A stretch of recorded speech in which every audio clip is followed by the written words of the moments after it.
you know that my masseur was so hot. What? Yeah.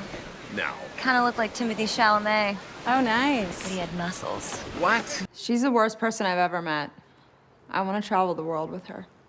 Alright, so I think we've got something pretty special here with The White Lotus. Holding that prime Sunday night slot on HBO, it was so much fun to watch on a week-to-week basis, and despite knowing that the plot will start over and that all the characters will change, I'm really excited for Season 3. And that's thanks to one broad thing, really, the story world.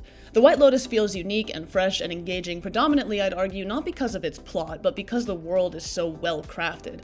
I actually think some of the plot decisions aren't really amazing. The big reveals were pretty predictable, but episode by episode, I don't really care because I'm just enjoying where we are. It's realistic fiction, but there's almost a hint of sci-fi in the air just in how all the characters act in harmony, as if there's some special force guiding them towards the finale. So here, I'll be focusing on Season 2 with occasional reference to Season 1, spoilers for both ahead. Season 2 of The White Lotus moves the setting from Hawaii to Sicily, with Tanya and her husband Greg as the only familiar faces.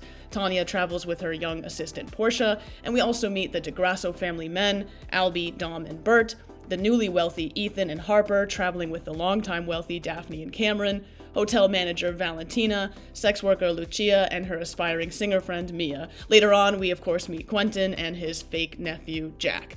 The broad plot this season sees Tanya and Portia fall victim to a murder for money scheme while everyone else gets caught up in their own sexual and competitive drama with each other. I adore this show. It's of course not perfect, but the quality of writing on a scene-to-scene basis is so much higher than what I've come to expect, so that every new episode felt like a glass of cool water. Most attempts at appealing to a 2022 audience are so half-baked and unthoughtful, but here, we have really sharp writing that absolutely nails certain nuances. Both seasons give us performatively progressive characters acting in covertly self-interested ways, people treating foreign destinations with dehumanizing adoration, and super wealthy people redefining happiness for themselves so they can think they have it. The basic structure of both seasons so far is pretty straightforward. Rich people at a hotel with a murder mystery. We've seen it plenty of times, but the writing and the characters feel vividly realistic, while the other tools of storytelling, music, visuals, mythic references, are incorporated so seamlessly that while watching, I really forget that the plot isn't exactly amazing, and that is absolutely fine with me. I personally preferred Season 2 because of the thematic focus, and because in Season 1, characters traveled to a place, but here it felt more like they traveled to a time. The cast of characters in Season 2 felt layered poetically on top of the Sicilian Renaissance and ancient mythology, as if they were living the same stories again and again. These guests pay to stroll around the remainders of wealth from a bygone era, and I love the irony of seeing these rich tourists against the backdrop of a civilization that rose and fell. The Di Grasso family in particular shows this repetitive cycle, 3 generations of men seemingly doomed to make the same mistakes over and over, and watching their redundant drama unfold through references to myths with overlapping themes that really transcend their origin makes little moments like a crappy phone call feel historic. This season lands on me as a reflection on a myth or a subconscious ideology of our times, one that conflates wealth with beauty. Even though they're in 2022 and they've got iPhones and Instagram and finance careers, this season of The White Lotus carries significant mythic resonance through its enchanting yet disturbing story world. So I'll start by looking at that story world and why it's so important, then turn to elements of its construction, the myths of Leda the Swan and Daphne and Apollo, the intro, some other mythology, and Shakespeare, before looking at just 2 characters on their own, Harper and Tanya. In shows like The White Lotus, we're unlikely to see anything that breaks the laws of physics, but we're still inhabiting a special new world, a mythology. The world is a self-contained, living, breathing thing. In this season, we've moved from Hawaii to Sicily, but we're not really starting over, because we can expect similar guidelines from Season 1. We can expect deceit, crossovers, conflict between staff and guests, romance in multiple senses of the word, a connection between the setting and the plot in a way that heightens the story, and above all, we know that there will be mounting tension across every plot thread in a way that moves this season somewhat like an orchestra. Each thread of plot might contribute its own piece, like strings or percussion, but it's all going to come together to have one unified impact. So, besides situating everything in the pressure cooker of a resort for the setting, showrunner Mike White also builds up the story world through character symmetry. So, we have symmetry in actions. Albie and Portia each get scammed by sex workers. Portia complains to Albie that life is dull, and because we all have phones, you can't even get lost anymore. Then, of course, Jack steals her phone, and she's fully helpless and lost without the phone. Tanya stumbles off the dock in episode 1, and, of course, dies stumbling off a boat in the finale.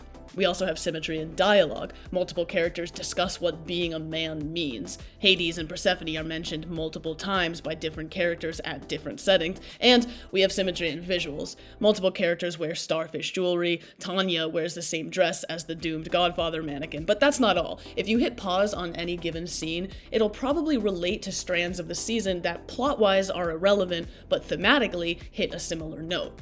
When Quentin tells Tanya that he couldn't get government money for his palazzo without opening it to the public, Tanya, of course, responds, well, you wouldn't want the public in here. And that touches on the theme of beauty and ownership. How when humans see something beautiful, so many of us feel this instinctive need to own it, to shut it away from others, to possess it. And this, of course, seeps through other strands of the plot, especially through various characters wanting women. The way Giuseppe speaks to Mia, the way Bert flirts/harasses every woman who crosses his path, maybe even the concept of Dom prearranging a sex worker to spend the week with him. And to reinforce themes like beauty and ownership, the show pulls from myriad source materials, evoking familiarity with Greek mythology, Sicilian opera, and through the contrast between naive Americans and scheming, luxurious Europeans, even transatlantic authors like Henry James. Over and over, we see characters citing myths, from Hades and Persephone to Daphne comparing human men to bull elephants. And calling that comparison a myth doesn't inherently mean it's incorrect, but rather that it's a means of conceptualizing something in our culture. It's an extended metaphor that helps make sense of our experience in life, just as the myth of Hades and Persephone did for the Greeks so long ago. So let's turn to those source materials and mythic references throughout season 2 of The White Lotus, starting with Leda and the Swan. I'm spending a chunk of time here because A, I want to, and B, Mike White himself apparently was fascinated by this story and he intentionally sewed strands of it into this season. Visually, Leda is featured with disproportionate focus during the intro, and then at least 2 characters wear swan-related outfits, Portia and Mia, the latter of whom does seduce Valentina to get what she wants.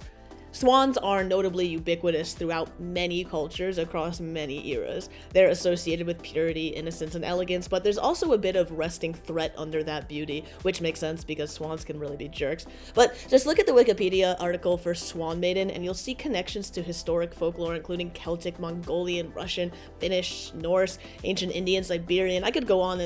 And the reason I'm bringing this up here is that this season of The White Lotus is very much predicated on the idea that certain emotions or story cycles are innate to the human experience, that there's an undercurrent heartbeat to this season, as if every time someone checks into the resort, they check into the headspace of the myth too.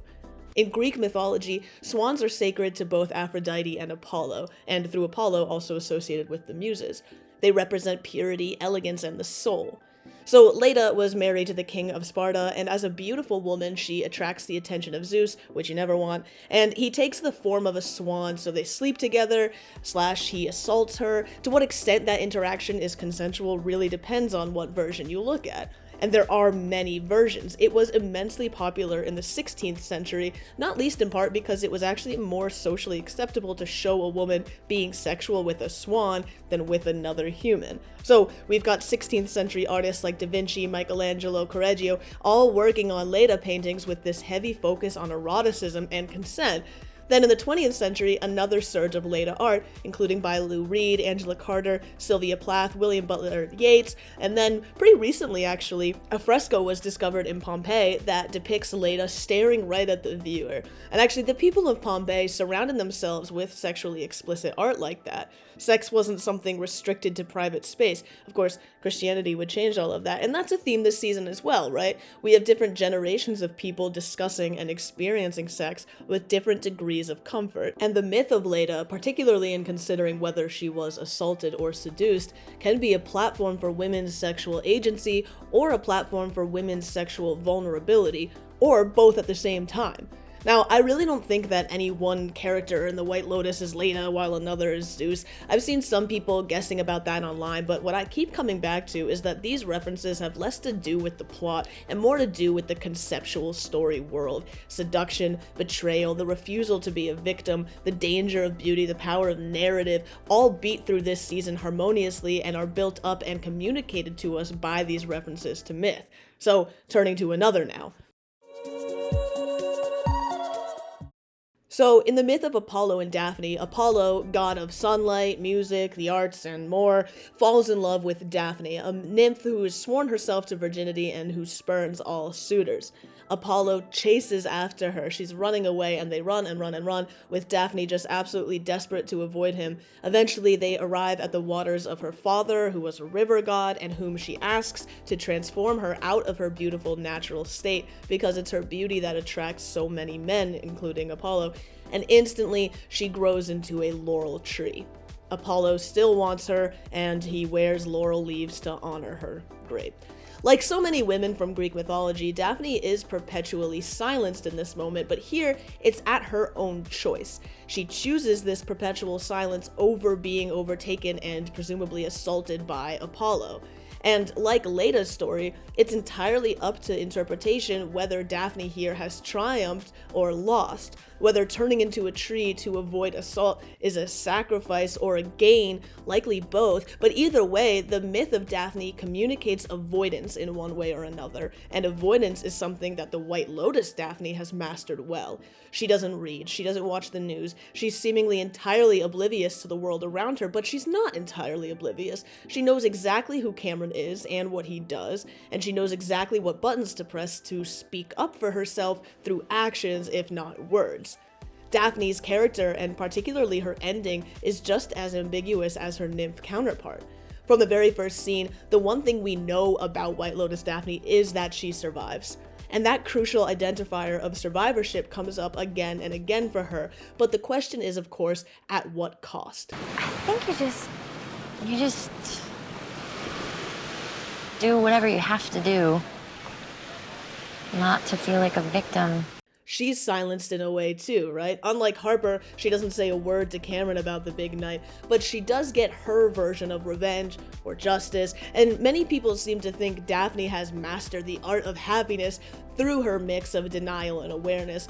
And perhaps her way of coping is humanity's ticket out of misery, but honestly, I was pretty disturbed by some of those takes that cast her as like the big winner of the season, like this absolute queen. To me, Daphne's life seems miserable, and she seems miserable as well.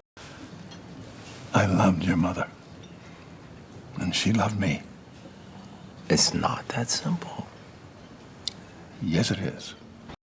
This little parallel seems like a hint to me. Bert, like Cameron, loves his wife, but has had seemingly countless affairs without realizing the toll it was having on his family. When Ethan tells her that he thinks something might have happened between Harper and Cameron, Meghann Fahy does this masterful moment of real grief and heartbreak before pulling herself together. Now, that could be because Cameron has once again betrayed her, or because she thought she could really trust Harper. Either way, her stoic walk to the island to sleep with Ethan seems more like a misery march than a girl boss happy walk to me. But that's the cool part here. It is really up to your interpretation. Harper, whom I'll come back to later, has a similar Daphne and Apollo parallel, particularly in Noto when she attracts the attention of dozens of Sicilian men, and later talks about how she once tripped out on being a woman.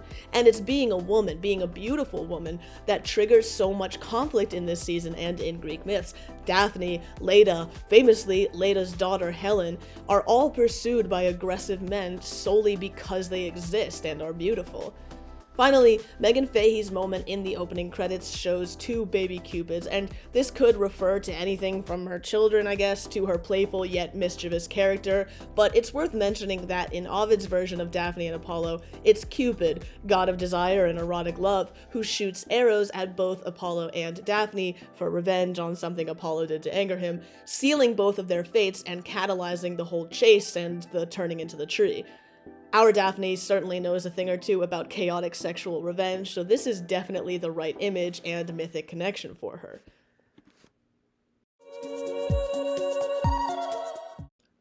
So that takes us to the intro. Obviously, the intro to season 2 is an absolute banger, and if you skip it, you can't be trusted. The season 1 intro was great too, but so much more thought was put into this one. Mike White worked with a film studio / creative consultancy called Plains of Yonder, which has also helped make the credit sequences for Westworld and The Rings of Power. They're headed by Katrina Crawford and Mark Bashore, who clearly know what they're doing. Crawford in particular apparently looked in great detail through the scripts to find stories that could be adapted into visuals for the intro, and all of the imagery does indeed help communicate the story's central ideas. They also hint at some foreshadowing, they grab our attention, and cumulatively build up the story world we're about to inhabit every week. The broad arc of the intro starts with classic Renaissance imagery and sound and gradually unravels into more animalistic noises and sexual and violent scenes, building up a rapid heartbeat and layering sounds from different eras of human history on top of each other. I love it. It's like this opera meets Eurobeat clash of harps and sopranos with digital manipulation and season 1's melody. And the choice of opera, both in the intro and in a later episode, is smart. While during and after the Renaissance, opera was a major influential art form, it was also considered very scandalous. So while opera singers might be popular in a sense, they weren't really accepted in social circles, exemplifying that paradox of being admired and looked down on at once, something women are subject to in the show, in mythology, and of course in reality. Martha Nussbaum has an interesting article that compares that social stigma around opera to the social stigma around sex work, definitely a relevant idea in this season. The intro is riddled with thematically relevant imagery. Of course, each actor gets a little tableau of their own character introduction, and I won't run through each one of those in this video. There are plenty of articles that break down each moment, and I'll leave one in the description. But what I love about these is that they're not just throwaway Easter eggs for each actor. Because this season, more so than season 1, is so tightly wound around specific themes, it works perfectly that each visual here contributes to building up this story world and the danger under the beauty. I'm sure that I am missing a whole bunch, so please do comment anything else you noticed, but I wanted to run through just a handful of interesting references that contribute to the world of the White Lotus and that I haven't mentioned already. So in episode 5, Quentin takes Tanya to the opera Madama Butterfly. Spoilers for that ahead.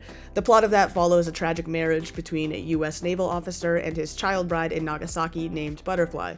From his perspective, the marriage is for convenience only, and immediately after the wedding, he leaves her. Butterfly then has his child. She waits for him for years and years, and then eventually, at her utter joy, she hears he will be returning, and he does, but he brings with him a new American wife, and he plans to raise the child together with her instead. He never actually sees Madame Butterfly again, as she kills herself to bring the opera to an end. This has obvious parallels to Tanya's storyline and helps connect past with present. Another story that grips Tanya is the 1960 Italian film L'Avventura, starring Monica Vitti and actually filmed in the same hotel as this season of The White Lotus, seen again, of course, with Harper in Noto. And maybe dozens of men really did literally surround Harper in that moment, but the way the vision is so rapidly dispelled when Daphne reemerges suggests to me that both Harper and Tanya experience a dangerous yet alluring Italian fantasy through the prism of that film. The hotel is in Taormina, which is actually a place Oscar Wilde went to after his 1897 release from prison. Compared to the rest of Europe, southern Italy was more tolerant towards homosexuality at the time. But there's a darker side to this, as the young men of Taormina were often used for sex tourism. So while it was a haven in some ways for those who could pay to travel, the gay resort industry could also be harmful to local workers. So in addition to the threatening cliffs and tossing waves shown in between shots this season, the setting also provides a thematically significant history. But now, Lucia and Mia are able to manipulate the appeal of Sicilian tourism and gender dynamics in their favor, and together they break the cycle. One mythic figure trapped in a cycle is Persephone, who comes up multiple times this season. Hades sees Persephone picking flowers, is struck by her beauty, and opens up the earth to abduct her into his realm of the underworld. In most renditions, Persephone's mother Demeter is furious at the abduction, and as goddess of fertility, she threatens to make the earth barren in response. So Hades is sufficiently pressured to release Persephone, but he tricks her into eating 4 pomegranate seeds first, and anyone who tastes the food of Hades is condemned to the underworld. But as a compromise, Persephone is instead instead forced to spend 4 months of the year in the underworld, and so we have the origin of seasons as Demeter kills off warmth and growth during those months. In some versions, Persephone does eventually fall in love with her captor, in others, she's fully miserable with him, but either way, we again have a woman who suffers simply because she's desirable, yet manages to construct a triumph. As queen of the underworld and goddess of spring, she's actually one of the most powerful gods, and while some view her as just a victim, her graceful strength is also a symbol of hope and femininity. And Bert is just casually confident in his version of the story, but I've never heard of Demeter forgiving Hades before. And actually, because Zeus helped Hades with the abduction, it's Demeter's rage at Zeus that fuels this story. So in The White Lotus, whether it's Cameron making Ethan promise not to say anything about Lucia, or Dom asking Albie to help with Abby, we do see men working together to deceive women. That Bert casts Persephone plainly as a victim and Demeter as a forgiver comes as no surprise at all. Perhaps most frequently shown are the Testa di Moro vases. It's one of the few references that they actually explain, so we've already heard this part, but back in the 12th century BC, supposedly a Sicilian woman fell in love with a Moor visiting the island, and they had an affair until she discovered that he was already married, so she murders him in anger, as one does. But what they leave out this season is that the woman then used the decapitated head as a vase for growing flowers, and the flowers thrived so much they became the talk of Sicily. To me, that's a pretty clear metaphor for darkness underlying beauty, as well as an obvious connection to the plot, but the heads also relay the theme of surveillance, as we'll see characters watching and spying on each other in just about every episode, building a sense of foreboding and guilt. Like the vases, there's also artwork spread throughout the resort itself, quite like the season's intro. Albie's room shows a 1495 Renaissance painting of the martyr Saint Sebastian, and Albie certainly thinks of himself as a male hero martyr. Bert's room has a painting of Santa Lucia, a virgin martyr whose eyes were gouged out. In Ethan and Harper's room, we have a painting of what the internet tells me is Achilles taking care of the wounded Patroclus, his cousin/friend/lover. There are multiple paintings of Lucretia, a woman who was assaulted, leading to her suicide. Tanya's room features a painting of Mount Etna erupting, and I'm sure there are many more that I've missed, but I love the decision to fill the resort itself with these paintings. To me, it reinforces the idea that this particular tourism trap is leading people into feeling like they've gone back in time and are experiencing culture. Towards the end of the season, Dom wonders what his life would be like if he had lived in Sicily, and together he and Bert discuss the concept of leaving versus staying. This conversation instantly made me think of Elena Ferrante's Neapolitan novels, the third of which is entitled Those Who Leave and Those Who Stay. Lucia and Mia are also very similar to the two best friends at the heart of those novels, and I'm actually comfortable thinking the reference is intentional, as in season 1, Rachel was reading My Brilliant Friend, the first book of the quartet, so we know Mike White is at least aware of Ferrante. The novels are about class conflict, women's roles in society from political to maternal, and the role of artists in political upheaval, so it's the perfect choice for this Italian season. Then, of course, there's the lowercase White Lotus itself. This is another one that pops up all across the world. White lotuses have special importance in Hinduism, Buddhism, and again, Greek mythology, where Odysseus encounters the Lotus Eaters, people who live on an unnamed island, eat lotuses, and slowly become indefinitely apathetic to the rest of the world. The Lotus Eater is a common metaphor for anyone who indulges in idle pleasures while ignoring genuine issues, and it too is the perfect symbol for this show carrying through multiple seasons. But the show is also peppered with moments that might be references but aren't super clear. When Ethan follows Daphne to the little island in the end, he's placed an awkward handful of paces behind her, and the camera slows to focus on her turning back to look at him, to me, echoing Orpheus and Eurydice trying to leave the underworld in Greek mythology again. Portia tells Albie that she just wants to date someone who isn't aware of the discourse, and he responds, "Really ignorant of the discourse, you know?" Right, like someone who lives in a cave, like a caveman. And that response is probably just a turn of phrase, but could refer to Plato's Cave of Ignorance, which would make sense from this Stanford guy, and would fit the season well, as characters choose to delude themselves into false realities. It's almost hard not to read into moments like that because this season is a mosaic of other mythologies, but you also don't want to get carried away looking for things, which is what I may have done in this next section. Okay, I was a little torn about including this section because I have absolutely no proof that any of this is intentional, but Shakespeare's works seep into modern media unintentionally all the time just because of how fundamentally ingrained they are. So, to just jump right in, I think there are elements of The Tempest in season 1, all of these rich people finding themselves lost in one way or another on a remote island. The Tempest is also Shakespeare's most focused look at colonialism, and of course, season 1 broadly dealt with colonialism as a theme in a few different ways. But this one's not just me. The recent performance of The Tempest at the Globe in London was actually full of nods to the White Lotus season 1, with palm trees and barbecues, the setting of a hotel lobby, and an overworked local staff member. More broadly, the dramatic arts of several characters throughout feel Shakespearean in how faded they are, but season 2 kept pointing me back to The Merchant of Venice. So, without doing too deep of a dive, in The Merchant of Venice, a man named Antonio puts himself at great risk to get money for his friend Bassanio. Antonio is gay and is in love with Bassanio, but Bassanio is pursuing a wealthy woman named Portia. So, right off the bat, there's obviously a name connection in Portia, except Shakespeare's Portia is smart and independent, and the White Lotus Portia is not. There's also a gay man putting himself in harm's way to get money for a straight man with whom he's in love, just as Quentin does for Greg.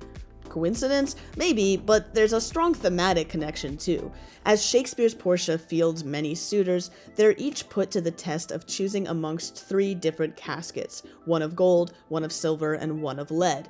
Pick the right one, and you get to marry Portia. Classic deal. Don't know why we don't do that more often. They each have a riddle clue. The gold says, "Who chooseth me shall gain what many men desire." The silver, "Who chooseth me shall get as much as he deserves." And the lead, "Who chooseth me must give and hazard all he hath." Opening the gold one suitor finds a scroll that condemns greed and shallowness, saying, "Gilded tombs do worms enfold." And there we also get the famous line, "All that glisters is not gold."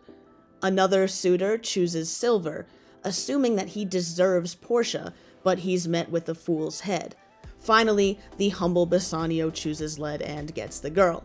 The way the gold and silver caskets indict greed and entitlement respectively feels significant to this season of The White Lotus, perhaps most in the character of Albie, someone who definitely thinks he deserves to do well with girls cause he's a nice guy and he's not shallow like his dad and he'd never choose the gold casket, but moreover, throughout the entire season, things appearing to be one glistering thing and revealing themselves to be rotten or corrupted or deceitful internally happens all the time.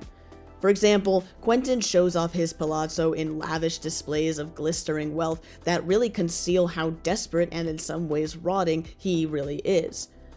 I love the idea that centuries-old stories pop up in thematically relevant but plot-wise insignificant ways here. To me, it feels like the exact opposite of the constant remakes and reboots we're getting all over the place. It's a modern plot with subtle callbacks to evoke the weight and nuance of stories we already know. And again, I'm definitely willing to admit this Merchant of Venice stuff might be a stretch, but once I was looking for them, the connections definitely enhanced my own enjoyment of the show. But turning now to just 2 characters, and actually the 2 characters whose roles were written specifically for each actor by Mike White, starting with Harper. One strength of a well-executed ensemble show is that there are multiple points of entry for the audience. That's something about which Mike White is very intentional, and the show often rather cleverly makes the characters who we might think are the most rational or relatable actually turn out to be frustrating in one way or another. So personally, when viewing, I sort of latched onto Harper in the earlier episodes as the character through whom I'd see the show.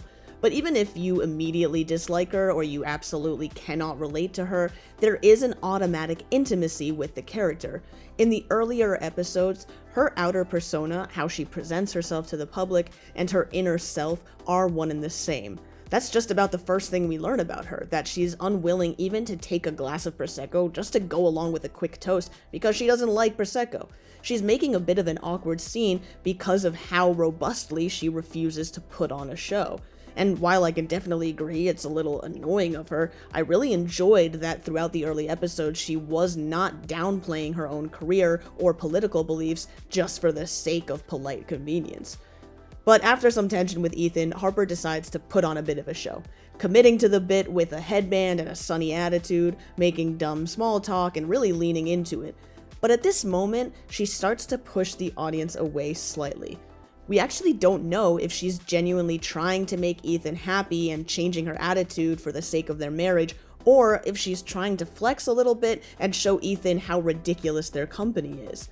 And from that moment on, the distance between the audience and the character of Harper grows, leading all the way up to the big question of whether or not she's lying about what happened with Cameron. We don't know, and Mike White doesn't exactly know either. There's no definitive answer. And this is a little frustrating in terms of plot payoff, but it's a very clever character move. Usually, we see a character's outer persona and then slowly unravel what's going on beneath the surface. But here, we saw her inner self take a back seat to an outer persona that eventually took over the entire character, ultimately pushing us as viewers further and further away from the intimacy with which Harper was initially introduced. Harper originally criticizes Daphne and Cameron for their ignorance, how they don't watch the news, they don't read, but after the earlier episodes made sure that we noticed Harper reading, by the end, Harper's not reading either. And obviously, I'm not saying if you don't read on vacation, you must be an idiot, but narratively, it's an intentional signal that she's changing. On the surface, Harper's narrative seems to be what literary critic Northrop Frye describes as a U-shaped structure, wherein a story begins in a state of equilibrium that descends to disaster and then goes back upwards to a new stable condition. But in my opinion, that's just the point. The U-shaped return to a new stable condition is just on the surface, and Harper's deeper narrative is more of a one-way descent into disaster, making me feel like Aubrey Plaza's moment in the intro isn't just a shout out to Harper being aggressive towards others, but rather as if both of these birds are Harper herself and she's taking herself down in this blinding urge of competition. Okay, not gonna lie, super unpopular opinion, but from the start, I was not too excited that Tanya was back this season. Obviously, I love Jennifer Coolidge, she's a friggin' delight, but I felt like the character was hitting the same note over and over again. But once Tom Hollander as Quentin was introduced, I was definitely back on board. Now, partially because of the distance that we feel with some characters like Harper, I was really hoping that Tanya had something interesting up her sleeve. I was picking up on these clues here and there that she was smarter than she seemed the whole time. I really did think that her heavy emotional investment in Greg was one that she knew herself was bad. She sees that he's lied about the macarons to make her feel insecure. She overhears him on the phone and doesn't really acknowledge it openly, but seems to reckon with it privately. And she does say to Greg she knows he doesn't really love her.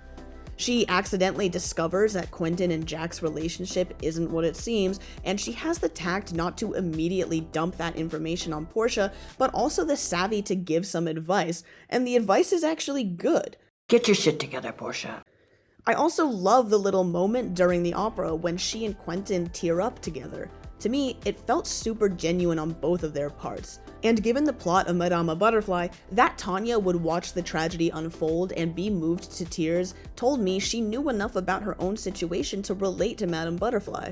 And finally, and this is super little and benign, but that's why it's bugging me, we see Portia steal some pills from Tanya's bathroom in a midpoint episode.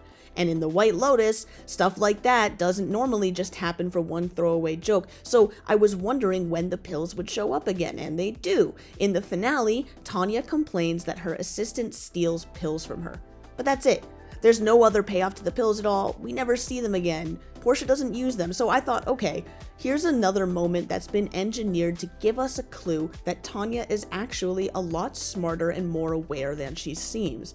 And that was a really exciting prospect to me, since it would super justify why Tanya is in this season. It would mean that there's a layer to her onion we actually haven't seen, and that we've been crafted into underestimating her just as Quentin and company have. But no, she doesn't figure out shit. It's not until Portia calls her that she realizes she might be in danger at all.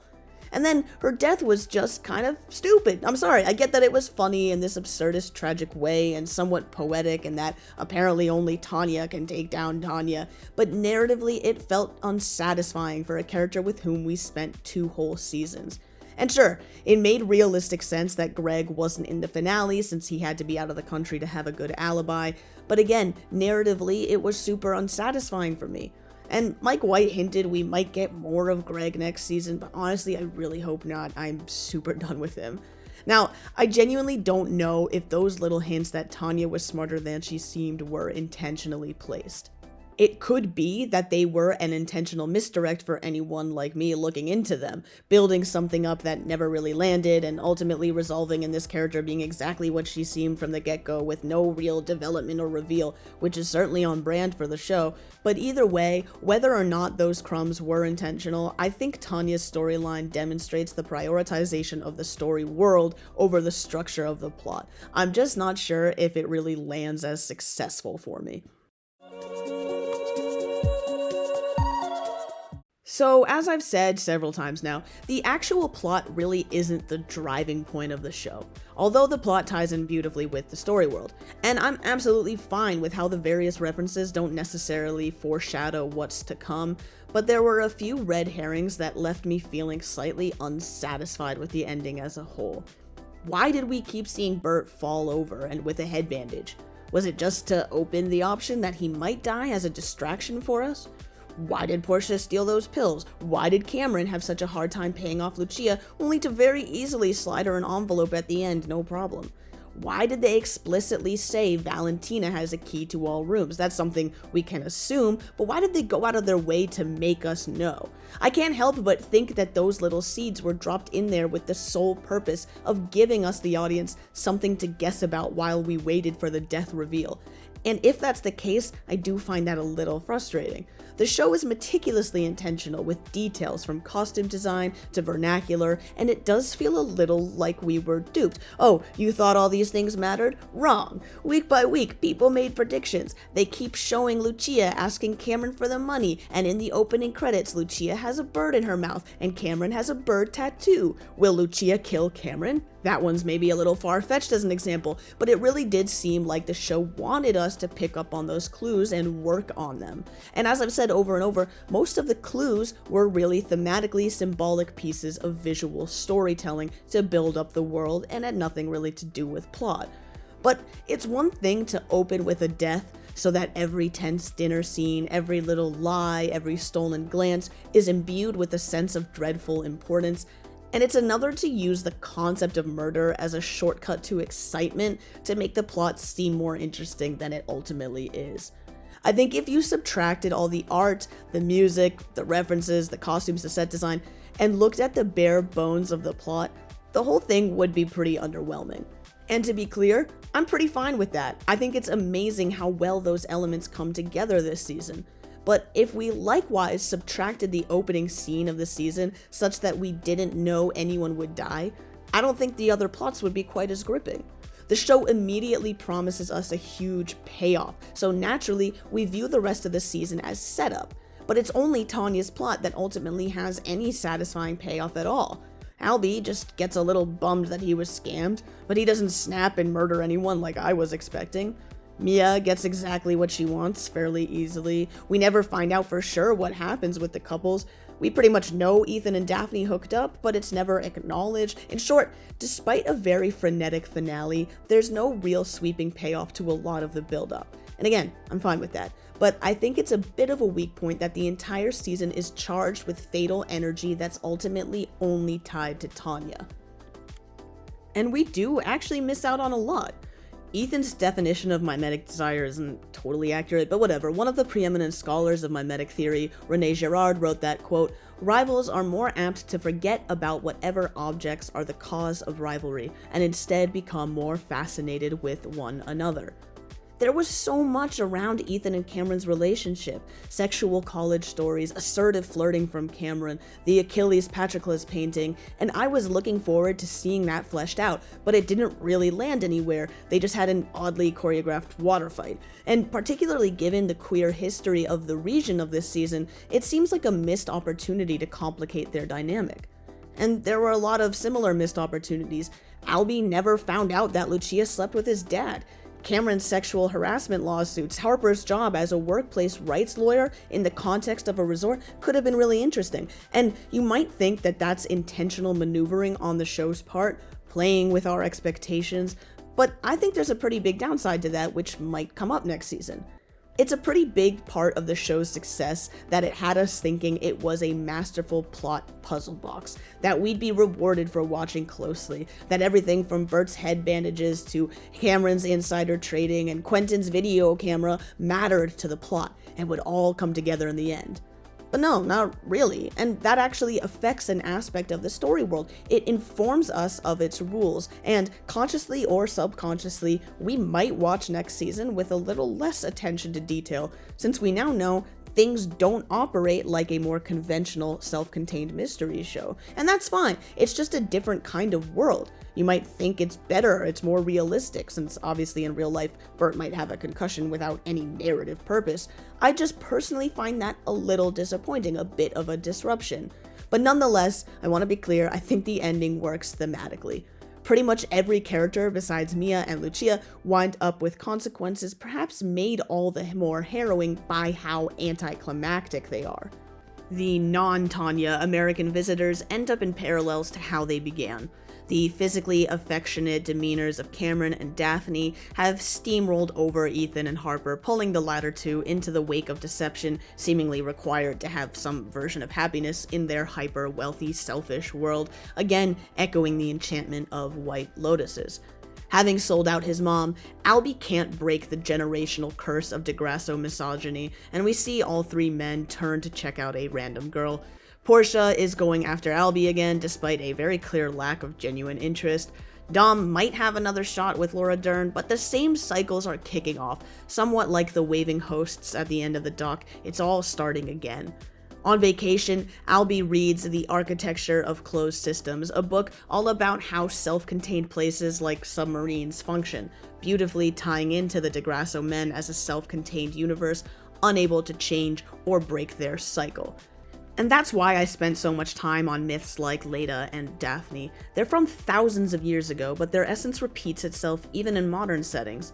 There's a bit of a cynical undertone looking at these wealthy people's inability to break out of the cycles, but just like season 1, there are glimmers of hope and hints of shifting power. So all in all, while I think opening with death gave the season false energy in a bit of a gimmicky way, the overall effects of mythologies, literature, and visual storytelling make season 2 of The White Lotus an absolute standout. Besides examining beauty and betrayal, lust and deception, the season also explores the question of what does fantasy do to people? Daphne builds an imaginary world and is able to suppress the part of her that knows she is unhappy to build these little flashes of false perfection. Portia has a fantasy of being tossed around by an Italian man and gets absolutely played by someone who could prey on that need of hers. The same thing happens to Tanya, utterly seduced by Sicilian wealth and romance. Same thing happens to Albie, who has a fantasy of himself as a savior. Harper gets that Monica Vitti moment in Noto, performances in every sense, from Madama Butterfly to Harper's headband, seem to be the crux of this season in particular, leading me to wonder things like, has Ethan always wanted to one-up Cameron, or is it just having new money and the potential to one-up him that creates the desire? Do we desire things in general just because we see other people going after them, whether it's love or beauty or wealth? And as we gain those things, are we building ourselves up or tearing ourselves down? I don't know. Just like the stories of Persephone, Leda, and Daphne, this season ends with ambiguity. And even if the plot payoff is a bit lacking, I am super excited by this show and I can't wait for season 3. The best things in life